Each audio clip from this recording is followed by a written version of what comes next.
Bom dia, vamos dar continuidade aqui aos fatores da produtividade e degradação das forragens. Vamos começar falando hoje sobre o manejo da forragem em si, atenção ao respeito desse manejo. Então, o principal cuidado é a atenção a um pastejo uniforme. Nós sabemos que isso não é fácil, só que se a gente não atentar, essa desuniformidade do pastejo vai resultar em quê?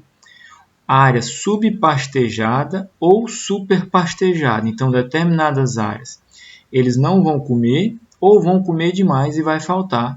E pode até desrespeitar o período, a altura de resíduo da gramínea. Promove ainda degradação da pastagem por invasão de plantas daninhas, necessidade de uso excessivo de fogo ou de roçadeira para regularizar essa altura da gramínea, dar uma uniformidade, tentar uniformizar. Promove ainda perda elevada de forragem, promove com consequência desânimo do produtor, porque ele acaba tendo muita dor de cabeça, muita mão de obra, nem sempre vai ter resultado, e ele acaba desistindo, porque não adianta fazer investimento com implantação de forrageiras melhoradas, não adianta eu gastar com semente, não adianta eu gastar com essas implantações que o animal acaba com o pasto. Mas isso por quê? Não houve atenção a esse manejo geral da forrageira. Isso pode ser corrigido melhorando o sistema. Então, no sistema contínuo, a gente vai ver mais lá na frente, isso vai ocorrer mais facilmente, porque você não tem controle nenhum. O animal está lá no pasto comendo o que ele quer. No alternado, você já consegue fazer algum controle disso, porque você tem no mínimo duas áreas. E no rotacionado, você consegue regularizar melhor essa uniformidade do pastejo. E também intensifica o uso da área. Então, aqui é aquela velha história, né? Quanto mais tempo eu espero, mais a gramínea vai produzir. Então, aqui está demonstrando aqui um capim Tifton, um corte aos 14 dias, outro com 21 e assim por diante. Observou-se que quando se espera mais, a planta produz mais massa, produz mais matéria seca, toneladas por hectare. Então, no corte aqui com 70 dias, ela produziu mais matéria seca na área. Ótimo. Só que o que acontece?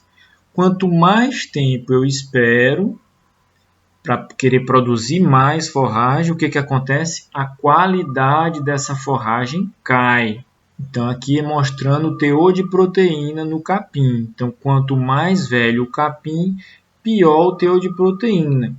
E tem outros fatores também, até a energia cai e essa energia também fica mais indisponível por conta da lignificação da gramínea. Quanto mais velha, maior o teor de lignina e mais indisponível vão ser esses nutrientes da gramínea. Então você sempre fica nessa. O que eu devo fazer? Esperar mais ou esperar menos? Pegar menos produção e mais qualidade ou pegar mais produção e pior qualidade? Então a gente tem que usar o que os autores pesquisaram e já preconizam isso para nós. Então não tem como eu querer adivinhar. E isso também pode ser uma decisão pessoal, dependendo do seu sistema de manejo. Se você prefere deixar uma parte do pasto mais jovem e ter uma menor produção, ou se você prefere deixar uma parte do pasto mais velha e ter uma maior produção. Porque a gente consegue corrigir na dieta do animal fazendo a introdução dos grãos, fazendo a introdução da ração. Só que isso vai ser um pouco mais caro da gente fazer essa correção via introdução de ração. E aí você que tem que pesar no bolso se você quer fazer isso. Mas de maneira geral a gente respeita os experimentos, né? O que já preconizam qual é o período de descanso de cada gramínea. Que apesar de ser próximo esses períodos, cada gramínea pode apresentar uma diferençazinha particular. Então nós temos aqui alguns exemplos de gramíneas e qual é o período de descanso recomendado para cada um deles. Então o capim colonial, 35 dias, braquiarão, 35 dias, braquiária, 35 dias, umidícola, 30, coste-cross, 28, tifton, 28, capim estrela, 35. Vocês observam aqui do lado direito que a gente tem uma pequena variação para cada recomendação de descanso. Isso vai depender de quê? do nível de reposição de nutrientes que você dá para esse capim, ou da época do ano, ou do uso ou não de irrigação. Se a gente está num período que tem déficit hídrico, a gente acaba tendo que usar um período um pouco mais largo. Se a gente tem oferta hídrica regular, atendendo o que a planta precisa, a gente pode usar o período mais curto. Se a gente tem um bom nível nutricional de reposição do solo, a gente consegue usar um nível mais curto. Se a gente não faz a reposição desses nutrientes, a planta demora mais a crescer. E isso para todas as gramíneas citadas aqui nesse slide, né? Sempre você vai ter um período mais curto e um período mais longo. Detalhe aqui, atenção aqui para o capim Tifton, que ele pode ter um período de apenas 25 dias. Aí a gente às vezes pensa, o capim Tifton é uma gramínea pequenininha. A produção dessa gramínea pequena vai ser bem menor do que um capim braquiarão, que é um capim grande, o capim colonião, que é um capim alto. E eu gosto de bater nessa tecla, porque como a gente tem um menor período de descanso, a gente consegue produzir mais massa verde, apesar de ser uma gramínea pequena. Então você vai ter mais massa por área, porque você consegue fazer mais cortes por ano. Se você der atenção a ele, com apenas 25 dias você já está realizando outro corte nessa gramínea. E aqui é a altura de resíduo. Então também para cada gramínea eu tenho que respeitar uma altura de resíduo para eu respeitar a fisiologia daquela planta, para eu maximizar o retorno da produção dessa forragem novamente. Então, no caso do colonial, um capim mais alto, você deixa um resíduo mais alto para respeitar o meristema apical dessa planta. 30 a 40 centímetros. O braquiarão, você já deixa um pouco mais baixo, entre 20 e 25. O braquiária, entre 10 e 15. O umidícola, olha como ele suporta um resíduo menor, entre 5 e 8 centímetros. O Corticós e o Tifton, que são do gênero Sinodon, entre 10 e 15. E o capim estrela, também da mesma família, entre 15 e 25 centímetros. Então, de acordo com aquela forragem que você escolheu trabalhar, você tem que conhecer qual é a altura de entrada, a altura de saída e qual é o período de descanso daquela gramínea, para eu respeitar a fisiologia e eu não levar a degradação dessa pastagem plantada em curto tempo, em curto espaço de tempo.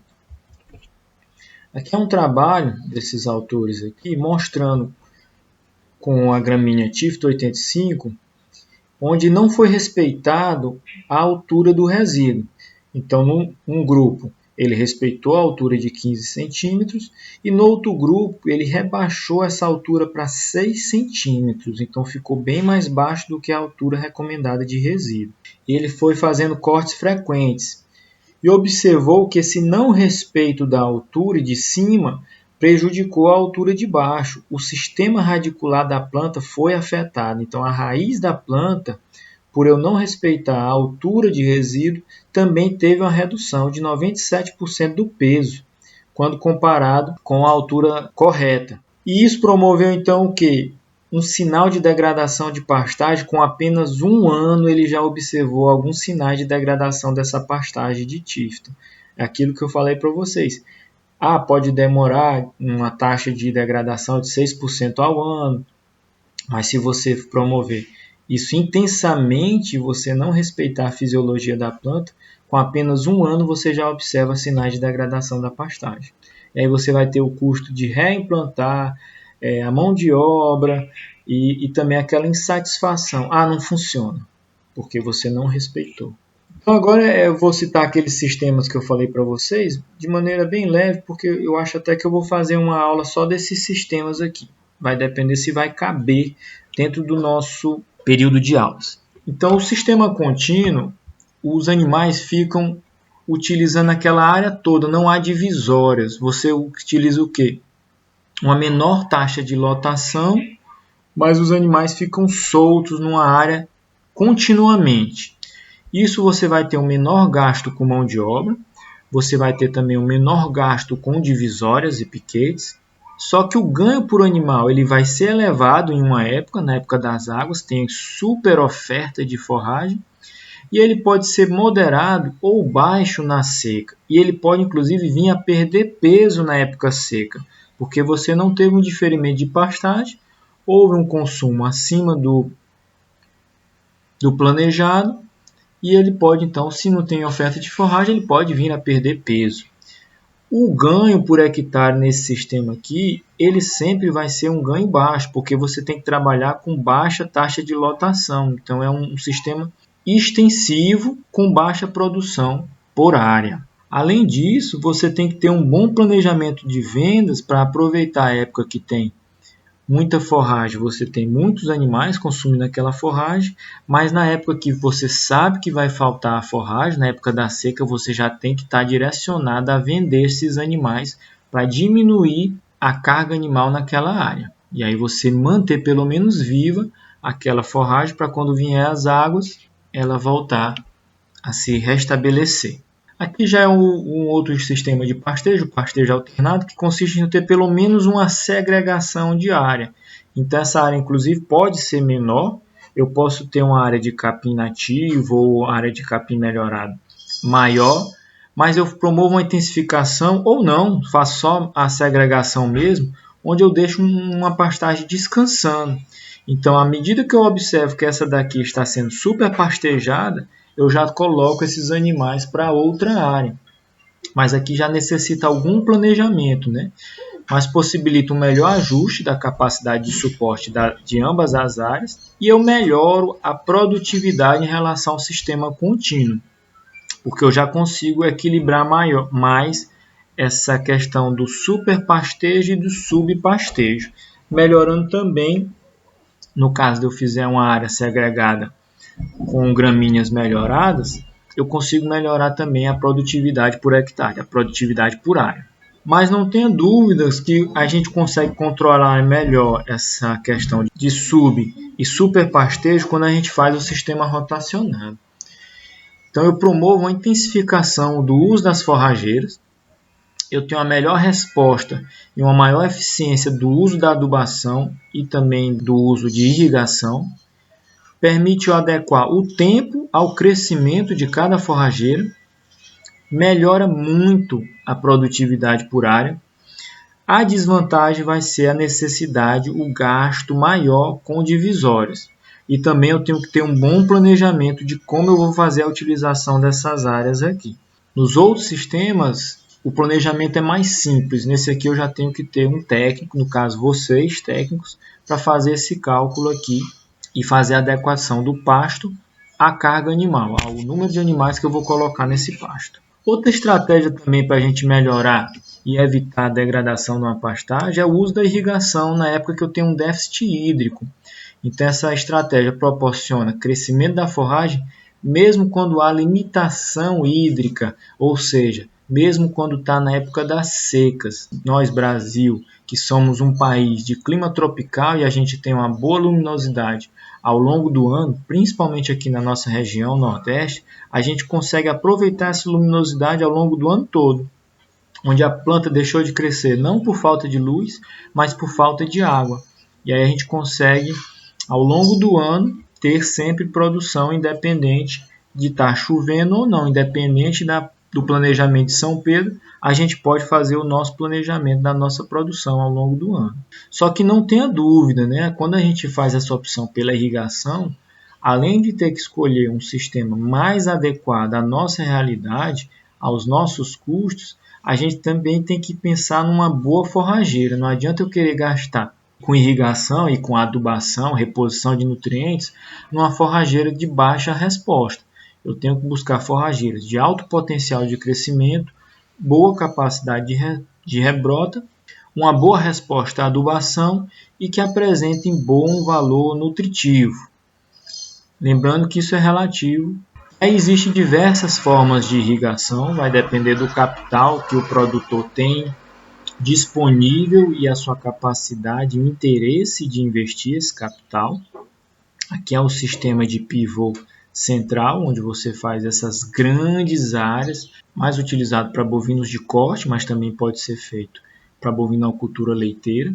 E aí tem outros sistemas mais simples, aqui é o sistema de aspersores, onde você faz em piquetes, determinadas áreas, e você consegue produzir, seja leite ou carne, mais intensivamente em menores áreas. Isso também vai ser dependente da oferta hídrica na região. Tem regiões que a gente consegue captar água de maneira barata e tem também que ter atenção ao gasto energético. Hoje, uma solução viável para a redução do custo da energia elétrica é a implantação da energia solar, que ela pode vir a contribuir de maneira a reduzir o gasto com energia, o custo da energia. E aí cabe você decidir, você técnico, decidir qual o sistema que você vai utilizar. A microaspersão, se for utilizada, ela deve ser instalada aqui sobre os animais através de algum sistema que pendure para os animais não danificarem essa irrigação, e que aqui o sistema de gotejamento deve ser evitado, porque ao pisotear a área, os animais vão danificar o sistema de gotejamento, vai estragar as mangueiras de irrigação. Não tem como utilizar isso na área que o animal pasta. Pode utilizar na capineira, aí você pode fazer o sistema de gotejamento. Aqui é mostrando diversas atividades e a melhoria que pode representar na produção animal. Então aqui no primeiro exemplo nós temos uma pastagem degradada, onde a unidade animal por hectare e o número de animais por hectare é muito baixo, também é baixo o seu ganho de peso. Já quando você tem uma pastagem na fazenda média, você já melhora essa da área e também melhora o ganho de peso. Quando você tem essa melhoria, mais outra melhoria aqui, mais um degrau, você já consegue aumentar novamente o uso da área e o ganho de peso. E quando você vai fazendo essa intensificação, adubação, uma fazenda de uso intensivo da área, você consegue aumentar e muito. Aqui com irrigação, você já aumentou aqui 12 vezes em relação à pastagem degradada o número de unidade animal por hectare. Então isso representa muito ganho por área, que provavelmente vai representar também uma lucratividade aumentada naquela propriedade. Você consegue também aumentar o número de animais por hectare e também o dobro do ganho de peso. Você botou mais animais e você aumentou o dobro do ganho de peso do que aquele primeiro sistema lá com a pastagem degradada. Então você também vai tirar o animal mais rápido e você vai girar esse capital mais rápido e você vai ter retorno do seu investimento mais rápido. Outra alternativa é o sistema de integração lavoura-pecuária, que também propicia uma rotação das culturas. Então nós temos determinadas culturas que podem ser beneficiadas. Você pode botar culturas solteiras como milho, feijão, e você pode colocar culturas de prazo mais longo como a silvicultura, e você também vai promover a lucratividade maior por área, aumentando a renda do produtor. Você tem vários produtos aqui, você tem a bovinocultura, você tem a silvicultura, você tem essas culturas anuais. Então você tem várias rendas e você consegue fazer também uma melhor utilização de cada cultura de acordo com a época do ano. E permite também a utilização residual de uma espécie em benefício da outra. Então, digamos, você está lá com a sua pastagem de capim segregada. E aí você fez a colheita do milho dessa outra área aqui. E aí você pode trazer o bovino daquela área de forragem para essa área aqui, para ele consumir os resíduos dessa área. E assim por diante com diversas outras culturas. São vantagens do sistema integração lavoura-pecuária: manutenção das propriedades físicas e químicas do solo, quebra do ciclo de doenças e pragas, redução na população de plantas daninhas, redução no uso de defensivos agrícolas, melhoria da fertilidade, otimização do uso de maquinário e mão de obra e aumento da rentabilidade. Eu vou detalhar isso aqui mais na frente em outra aula também. Então por hoje era só, espero que tenham entendido tudo. Tem muitos termos técnicos, turma, nessas duas últimas aulas que vocês têm que prestar muita atenção. E se ficar com dúvidas, entrar em contato com a gente. Até a próxima aula.